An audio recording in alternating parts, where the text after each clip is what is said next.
আদালত প্রাঙ্গণে চিৎকার দিয়ে সুলাইমান সেলিমের জয় বাংলা স্লোগান। আদালতে তোলার সময় চিৎকার দিয়ে জয় বাংলা স্লোগান দিয়েছেন আলোচিত আওয়ামী লীগ নেতা হাজী সেলিমের ছেলে এবং ঢাকা ৭ আসনের সাবেক সংসদ সদস্য সুলাইমান সেলিম। বৃহস্পতিবার দুপুরে তাকে ঢাকার চিফ মেট্রোপলিটন ম্যাজিস্ট্রেট আদালতে তোলার সময় এ ঘটনা ঘটে। ঢাকার চকবাজার থানায় দায়ের করা হত্যা মামলায় বুধবার দিবাগত রাতে রাজধানীর গুলশান থেকে সুলাইমান সেলিমকে গ্রেফতার করে পুলিশ। বৃহস্পতিবার দুপুরে তাকে আদালতে হাজির করে 10 দিনের রিমান্ড আবেদন করে পুলিশ।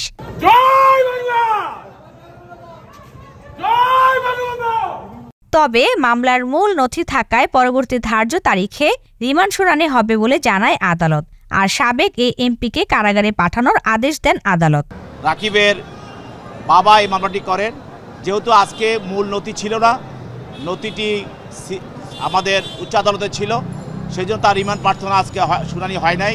দ্বাদশ সংসদ নির্বাচনে ঢাকা 7 আসনে নৌকার টিকিটে এমপি নির্বাচিত হন সুলাইমান সেলিম। গত 5 আগস্ট শেখ হাসিনা সরকারের পতনের পর রাষ্ট্রপতি সংসদ বিলুপ্ত করলে এমপি পদ হারান তিনি। তার বাবা হাজী সেলিমও বর্তমানে কারাগারে রয়েছেন।